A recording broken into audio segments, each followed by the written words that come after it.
Money market میں دنیا کے پیسے لگوا دو اور فیکٹریاں بند کر دو اور ان کو بعد میں پھر فلاں شہید پروگرام دے دو اور فلاں کے سے کوئی احساس کے تحت دے دو اس کو پیسے، یعنی مانگٹ بنا دو اس کو۔ پاکستان میں اسٹیٹ بینک جو ہے سود کا محافظ ہے، اس طرف کسی نے کوئی توجہ نہیں دی۔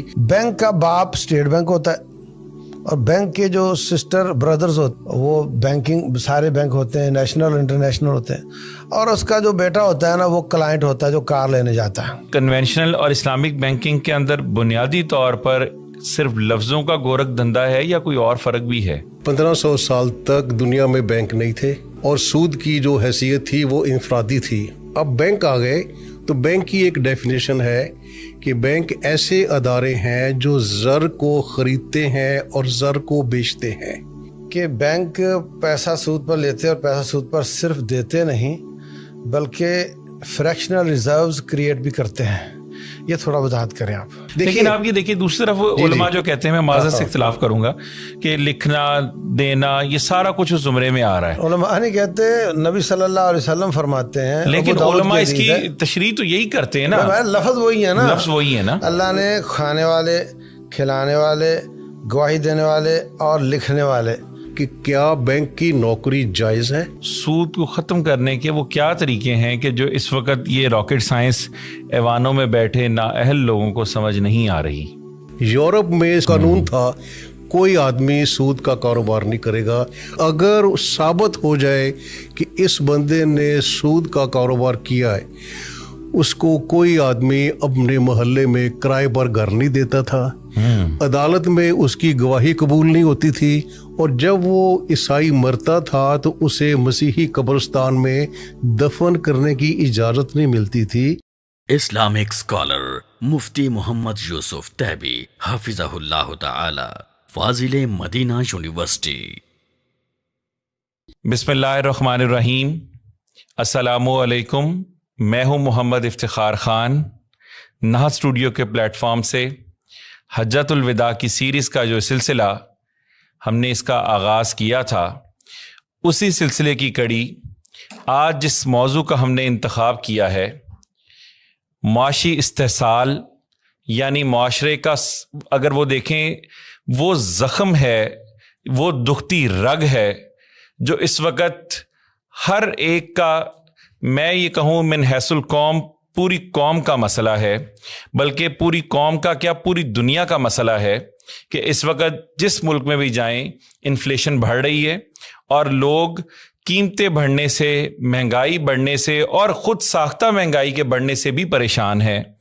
حتیٰ کہ نظام جب بینکاری کا متعارف کروایا گیا تو سوچ یہ تھی کہ یہ لوگوں کو اسٹرینتھن شاید کرے گا اور یہ لوگوں کو سپورٹ کرے گا، اور پاکستان کی ڈوبتی معیشت اور سیاستدانوں کی بلیم گیم 75 سال ہونے کے باوجود پاکستان اپنے پاؤں پر کھڑا ہونے کے قابل نہیں ہے، اور بہت ساری وجوہات جس کی وجہ سے بالخصوص پاکستان اور بالعموم پوری دنیا آج جس نہج پر کھڑی ہے ان کی وجوہات کیا ہیں، اور پیغام حجۃ الوداع میں نبی علیہ الصلوۃ والسلام نے سود کے حوالے سے جو احکامات جاری کیے وہ کیا تھے، ان پر سیر حاصل گفتگو کرنے کے لیے ہمارے درمیان دو شخصیات موجود ہیں۔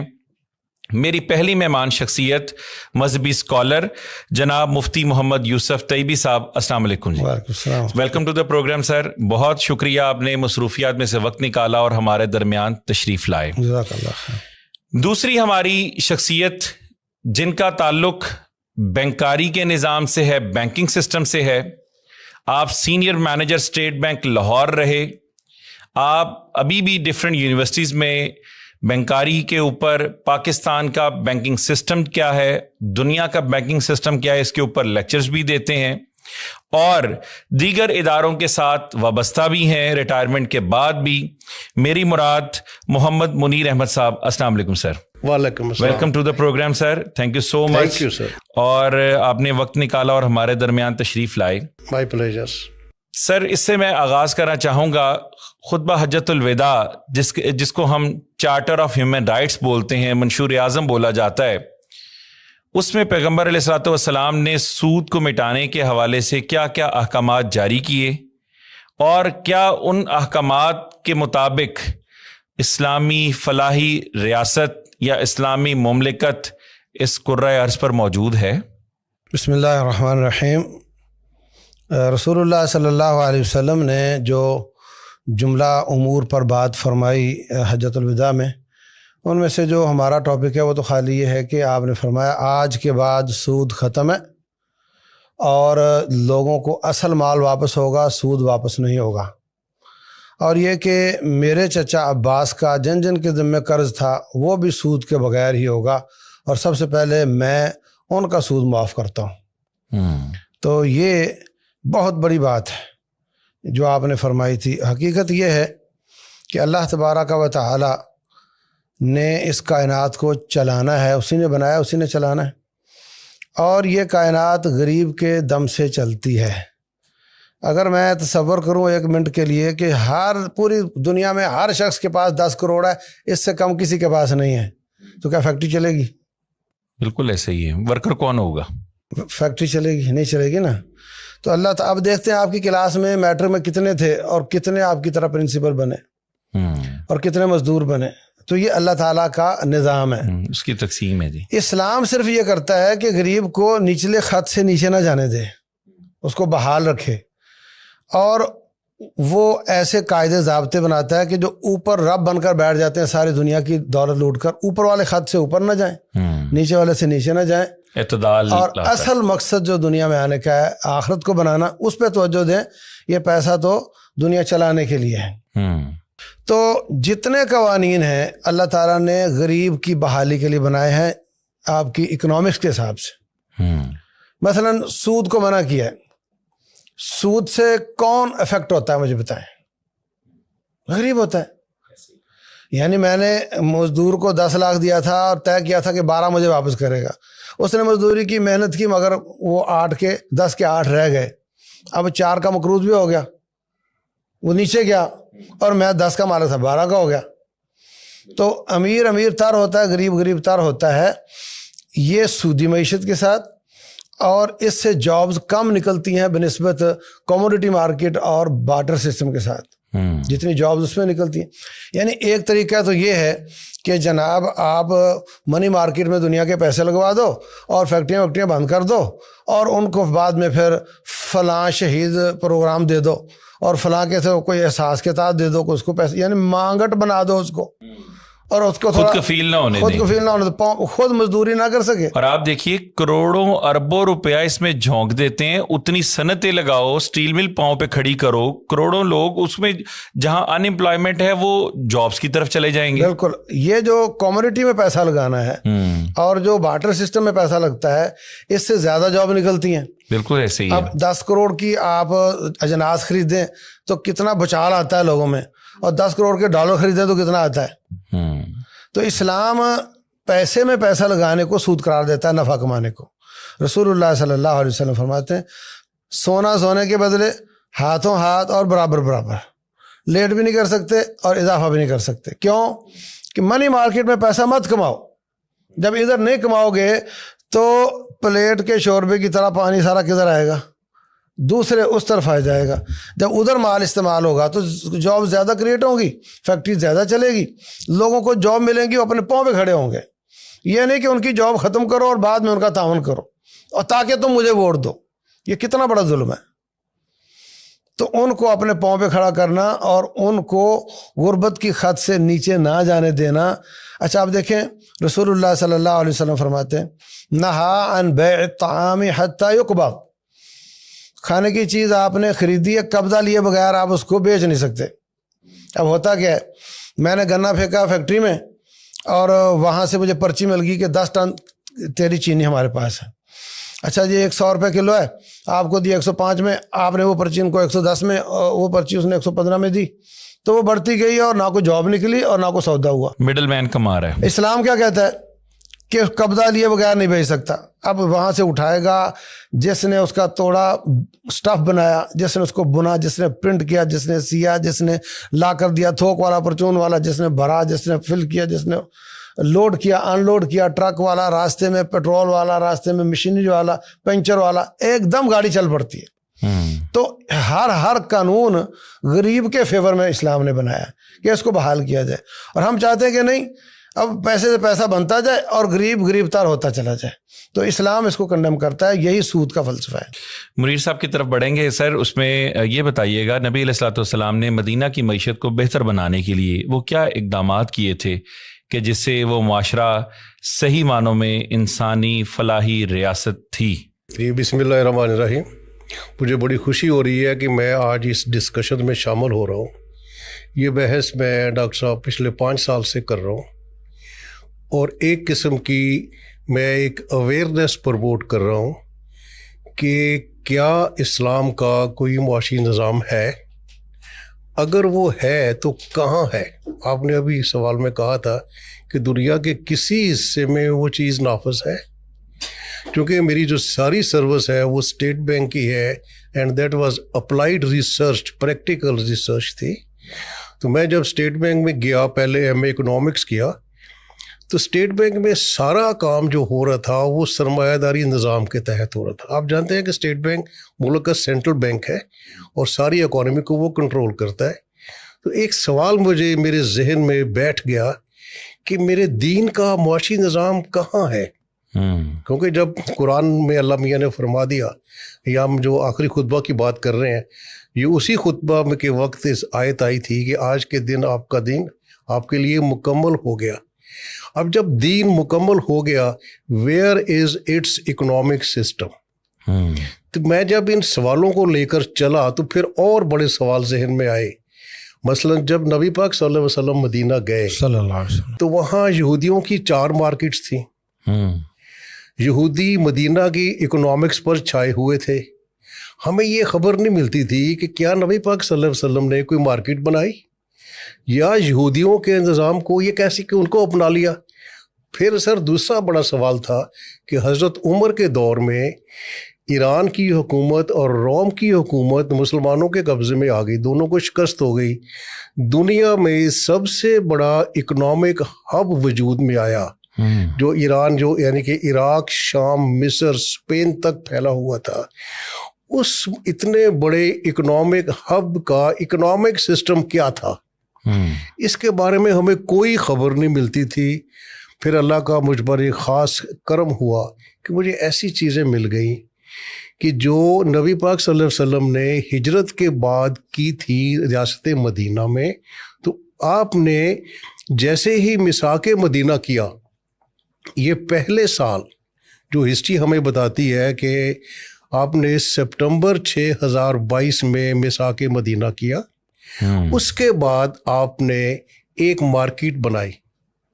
اور ڈاکٹر صاحب اتنی جلدی تھی نبی پاک صلی اللہ علیہ وسلم کو مارکیٹ بنانے کی کہ وہ مارکیٹ ایک بڑے سے خیمے میں بنائی گئی۔ آپ نے کہا ایک بڑا سا خیمہ لگاؤ، اس میں یہ تمہاری مارکیٹ ہے، اور جو اس میں آ کر خرید و فروخت کرے گا وہ جہاد کے برابر ہے۔ یہ آپ کی مارکیٹ ہے، اور جو اس میں پہلے آئے گا وہ اپنی دکان لگا لے گا۔ تو اس طرح مارکیٹ کا آغاز ہوا، اور پھر اس میں نبی پاک صلی اللہ علیہ وسلم نے ایک کمال کا ایک ایکشن کیا۔ یہودیوں کی مارکیٹ میں تجارت پر ٹیکس تھا، آپ نے کہا اس مارکیٹ میں تجارت پر کوئی ٹیکس نہیں ہے۔ آپ نے کہا تھا نا کہ پریکٹیکل آج کے دور سے اپلائی کریں۔ اب میں یہ چیز پروموٹ کر رہا ہوں کہ اسلام میں جی ایس ٹی نہیں ہے۔ اسلام میں دیکھیں ہر معاشی نظام کا ایک ٹیکسوں کا نظام ہوتا ہے۔ سرمایہ داری کا نظام کیا ہے؟ ڈفرینٹ ٹیکس، اور ان کا سسٹم کیا ہے کہ پہلے ہر آدمی ٹیکس دے، پھر وہ غریبوں کی امداد کے لیے آپ سوشل سیکورٹی نیٹ ورک بنا دے، جیسے ہمارے ہاں بے نظیر انکم سپورٹ فنڈ ہے، پہلے احساس تھا۔ تو ہم دین کا جو اس میں فیصلہ ہے وہ ڈائریکٹ ہے کہ جب آپ جی ایس ٹی ختم کریں گے تو کیا ہوگا، چیزیں سستی ہو جائیں گی، ہوں گی، جبکہ ہمارے تو سانس لینے پہ بھی جی ایس ٹی لگا ہوا ہے۔ آپ دیکھتے ہیں کہ سانس لینے پر بھی ٹیکس ہے۔ اور پھر کیا تھا کہ نبی پاک صلی اللہ علیہ وسلم نے جب مدینہ میں دیکھا، پہلے اسٹڈی کیا، دیکھا کہ یہودیوں کا طریقہ کار کیا تھا۔ یہودی ایسا کرتے تھے کہ جب بھی خبر ملتی تھی کہ فصل پک گئی ہے، کھجور کی فصل تھی، انگور کی فصل تھی، یا اور کوئی جنس تھی، وہ لے کر لوگ مدینہ میں آتے تو وہ شہر سے باہر جا کے خرید لیتے تھے. اسے ہم کہتے ہیں کہ کوئی چیز مارکیٹ میں آئے بغیر خرید لینا. آپ نے منع کر دیا. اچھا اس کی وجہ کیا تھی؟ لوگ مارکیٹ میں نہیں آتے تھے کیونکہ مارکیٹ میں ٹیکس تھا. اب آپ خود دیکھیں کہ ایک بیچارہ کسان اپنی فصل لے کر آ رہا ہے, وہ جب مارکیٹ میں جائے گا تو ٹیکس دینا پڑے گا, اور جو تاجر لوگ ہیں وہ شہر سے باہر آ کے اس سے سودا کر لیں گے اونے پونے داموں, وہ بیچنے پر مجبور ہوگا کیونکہ مارکیٹ میں ٹیکس ہے. ٹیکس بھی ہے, ٹرانسپورٹیشن بھی بچے گی, ٹرانسپورٹیشن بھی ہے. نبی پاک صلی اللہ علیہ وسلم نے جو وہاں حکم دیا, آج کے بعد اسے ہم کہتے ہیں اکنامکس کی زبان میں آؤٹ آف مارکیٹ ٹرانزیکشن. آج کے بعد کوئی سودا مارکیٹ کے باہر نہیں ہوگا. پھر دوسرا ایک اور رواج تھا کہ لوگ اعلیٰ اور ادنا چیزوں کا تبادلہ کرتے تھے, جس کا ڈاکٹر صاحب نے بھی ذکر کیا. آپ نے فرمایا کہ کوئی آج کے بعد اعلیٰ اور ادنا کھجور کا یا انگور کا تبادلہ نہیں ہوگا. ہمیں ایک واقعہ ملتا ہے کہ کچھ لوگ مدینہ تشریف لائے اور آپ نے نبی پاک صلی اللہ علیہ وسلم کو کھجوریں تحفتاً پیش کی.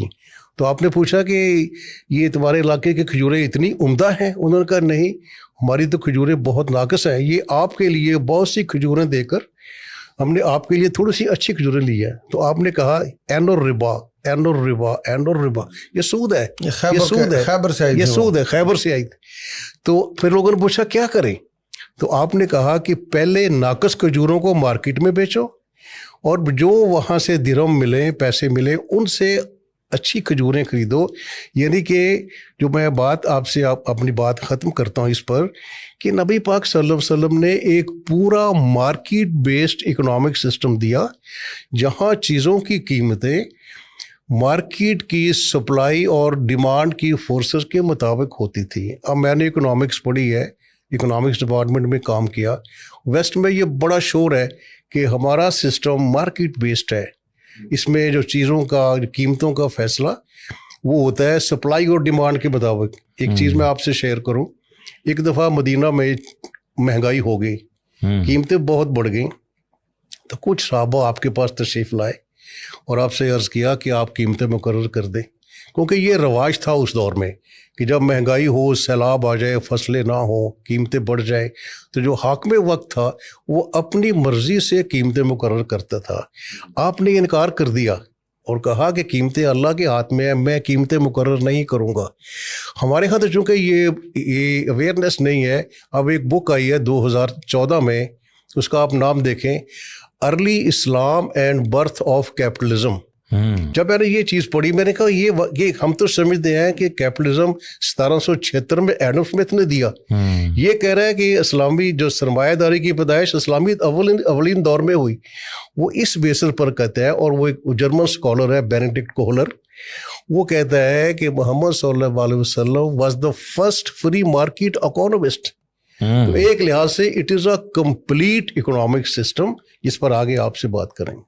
جی ایک منٹ, اس میں جو بات کی نا ڈاکٹر صاحب اپنا منیر صاحب نے, کہ یہ جو ایک خیمہ نما بنایا تھا, اس کا مجھے ریفرنس مل جائے تو میرے لیے نئی بات ہے, بڑی اچھی بات ہے. اور اسی طرح اس میں میں آپ کو ناظرین کے لیے حوالے کو میں ذرا ان کی نالج کے حوالے سے بتاتا چلوں. منیر احمد صاحب کی جو کتاب ہے مدینہ اکنامکس, مدینہ اکنامکس, یہ اس میں یقیناً جو ہے وہ اس وقت سنگ میل پبلشرز پر اویلیبل بھی ہے, کہ یعنی 7ویں صدی کی مدینہ اکنامکس انسانیت کا پہلا معاشی نظام کیا تھا, جس پر انشاءاللہ ہم ان سے کتاب کے حوالے سے بات بھی کریں گے. اور اسی طرح ایک اور کتاب جس کا ذکر انشاءاللہ میں اگلے پروگرام میں سے تفصیلاً پوچھوں گا بھی, ٹرو فیس کے نام سے ایک اور ان کی کتاب ہے. تو انشاءاللہ منیر صاحب سے گفتگو کریں گے, لیکن اس کے ساتھ ساتھ گفتگو کا سلسلہ بڑھاتے ہوئے مفتی صاحب کی طرف بڑھتے ہیں. کہ مفتی صاحب یہ بتائیے کہ جب آپ سودی نظام کو اگر یہ دیکھیں, اسلام نے ممنوع قرار دیا اور 1400 برس پہلے پیغمبر آخر الزمان نے اس کو بند کرنے کا کہا, روک دیا, سختی سے اس کا جو ہے وہ اس کا اگر یہ دیکھیں قلعدم کیا یا اس کو روکا گیا, اس کے باوجود اسلامی جمہوریہ پاکستان ہو یا دیگر اسلامی مملکت ہوں, ان کا نظام تو آج بھی بینکنگ سسٹم پر ہی چل رہا ہے. اور دوسرا اسی کو بڑھاتے ہوئے سوال کو میں پوچھنا چاہوں گا, ہمارے ہاں جو بینک سے گاڑی لی جاتی ہے وہ کہا یہ جاتا ہے کہ یہ اس کا اسلامی بینکنگ کے اکارڈنگلی آپ اس کا لون پے کر رہے ہیں یا انسٹالمنٹ پہ چیزیں دی جاتی ہیں, چاہے وہ الیکٹرانکس ہو یا دیگر اشیاء ہو. کہا یہ جاتا ہے آپ اس کا کرایہ ادا کر رہے ہیں اور پوری قیمت اتنے عرصے کے بعد مکمل ہوگی. ان تینوں صورتوں میں اسلامی تعلیمات کیا کہتی ہیں؟ سب سے پہلی بات تو یہ بھائیوں کہ اسلام یہ چاہتا ہے کہ جتنی چادر اتنا پاؤں پھیلاؤ, اور اوپر مت دیکھو نیچے دیکھو. انظروا الی من هو اسفل منکم, نیچے دیکھو. ولا تنظروا الی من هو فوقکم, اوپر مت دیکھو. هو اجدر الا تزدروا نعمت اللہ علیکم, اس سے تم اللہ کی نعمتوں کی ناشکری اور ناقدری نہیں کرو گے. اور بینکنگ سکھاتا ہے اوپر دیکھو. سائیکل ہے موٹر سائیکل پہ آ جاؤ, موٹر سائیکل ہے کار پہ آ جاؤ, بالکل صحیح. جھگی ہے تو بینگلو پہ آ جاؤ. وہ اوپر دیکھنا سکھاتا ہے. یہ عین اسلام کے اس کے خلاف ہے. اسلام قناعت اور جتنا انسان کی طاقت ہے جہاں رب نے رکھا ہے وہاں پہ صبر کے ساتھ رہنا یہ سکھاتا ہے. جبکہ بینکنگ اس کو اوپر دیکھنا سکھاتا ہے کہ تو اپنے گلے میں توق ڈال کے ہمارے ہاتھ میں پکڑا دے اور تو بینگلو میں گھوم اور جناب گاڑیوں میں گھوم. یہ پہلی بات تو یہ. یعنی اگر وہ کہیں بازار میں 30 لاکھ والی گاڑی ہم 30 میں ہی دے رہے ہیں بھائی, قسطوں میں دے رہے ہیں, تو بھی وہ اوپر دیکھنا سکھا رہے ہیں. یہ بھی ایک قباحت اس میں ہے. جہاں تک تعلق ہے کہ مدت بڑھنے سے پیسہ بڑھنا, تو یہ تو سود ہوتا ہے. اچھا, اب وہ کہتے ہیں جی یہ تو وہ کرایہ ہے. گاڑی جو آپ نے لی ہے جی اسلامی بینکنگ کے اکارڈنگلی, اس کو منیر صاحب کو بھی ہم شامل کریں گے ساتھ اس میں کہ یہ پہلا حصہ آپ جواب دیں گے, دوسرا میں منیر صاحب کی طرف بھی جاؤں گا کہ وہ کرایہ کس مد میں کہ ایک آپ کی وہ چیز ملکیت میں بھی آ رہی ہے. ہاں, اب دیکھیں پہلی بات تو یہ ہے کہ 30 لاکھ والی گاڑی 38 لاکھ کی دے رہا ہے, 35 لاکھ کی اگر کنونشنل بینک دے رہا ہے سیم ماڈل سیم گاڑی, تو اسلامک اس کو 38 کی دے گا. اور کلائنٹ کہتا ہے ارے میں نے تو اگرچہ مہنگی تھی, میں نے سوچا بھائی ہے تو اسلامی نا, تو میں نے کہا 2 لاکھ کی خیر ہے. اب یہ صورتحال بنی ہوئی ہے. وہ کہتے ہیں جی مولوی صاحب کہیں فتویٰ واپس نہ لے لیں, جلدی جلدی لے لو. یہ بھی چل رہا ہے. رسول اللہ صلی اللہ علیہ وسلم صحیح بخاری کی حدیث ہے, فرماتے ہیں میرے پاس 2 آدمی پلاٹ کا کیس لے کر آئے, ایک کہتا میرا ہے, دوسرا کہتا میرا ہے. فرمایا لعل بعضکم الحن بحجتہ من بعض, ہو سکتا ہے ایک آدمی حق پر نہ ہو مگر بات بنانا جانتا ہو, اور دوسرا حق پر ہو مگر بات بنانا نہ جانتا ہو. تو میں تو بھائی جو سنوں گا اس پر فیصلہ کروں گا نا. تو اگر میں نے تمہارے باتیں سن کر جس کا حق نہیں تھا اس کو دے دیا, تو وہ یہ نہ سمجھے کہ چونکہ حق تو میرا نہیں تھا مگر اب نبی صلی اللہ علیہ وسلم نے دے دیا اب تو ہو گیا نا, یہ نہ سمجھے. انما اقطع لہ قطعۃ من النار, میں اس کے لیے آگ کا ٹکڑا کاٹ کے دے رہا ہوں. تو آپ کے فتوے سے وہ نہیں ہوتا, نہ حق نہیں ہو جاتا. تو یہ مفتی صاحب کے فتوے سے نہ حق کیسے ہو گیا بھائی؟ بالکل ایسے ہی. یہ بات سمجھیں. تو بات یہ ہے کہ جب یہ کہا جاتا ہے کہ یہ کار میں اس کا کرایہ لے رہا ہوں, پہلے دن طے ہو گیا 30 لاکھ والی گاڑی 38 میں ملے گی اور اتنے سال میں انسٹالمنٹ ہوگی. اگر کل میرے پاس اچانک پیسہ آ جاتا ہے یا کسی رشتہ دار کی وراثت مجھے مل جاتی ہے, تو میں چلا جاتا ہوں 1 مہینے کے بعد کہ جناب میرے پاس پیسے آ گئے, یہ پیسے لے لو اور میرے مکمل, تو وہ مجھے صرف 1 مہینہ جو میں نے چلائی اس کا کرایہ ڈالو, اور جو اگلے 5 سال اس کا کرایہ نہ ڈالو. وہ نہیں مانتے, وہ کہتے نہیں پورے اگلے سالوں کا بھی کرایہ چلے گا. کیوں بھائی؟ اگر یہ کرایہ تھا تو ختم کیوں نہیں ہوا؟ اگر آپ رینٹے کار والے کے پاس جاتے ہیں اور اس کو گاڑی واپس کر دیتے تو اگلے دنوں کا کرایہ پڑے گا؟ بالکل نہیں پڑے گا. تو یہ وہ گھمایا گیا ہے خامخواہ. وہی کنونشنل بینک بیچارہ بولا بھالا وہ کہہ دیتا ہے بھائی یہ تو مارک اپ ہے, ہاں جی, اور یہ اس کو ادھر ادھر سے گھما کے اس کو کہہ دیتے ہیں کہ نہیں ایسا نہیں ویسا ہے, سیم چیز ہے. امپیکٹ اس کا آخر میں وہی ہے جو اس کا ہے. اور ایک بات آپ کو بتاؤں, ایک ہوتا ہے باپ اور ایک ہوتے ہیں بھائی, ایک ہوتی اولاد. یہ بات بڑی گہری ہے. بینک کا باپ اسٹیٹ بینک ہوتا ہے, اور بینک کے جو سسٹر بردرز ہوتے ہیں وہ بینکنگ سارے بینک ہوتے ہیں, نیشنل اور انٹرنیشنل ہوتے ہیں. اور اس کا جو بیٹا ہوتا ہے نا وہ کلائنٹ ہوتا ہے جو کار لینے جاتا ہے. ٹھیک ہے. اب اسلامی بینک ہو یا غیر اسلامی بینک ہو, یہ اپنے بھائیوں کے ساتھ کیبر کے ساتھ ڈیل کرتا ہے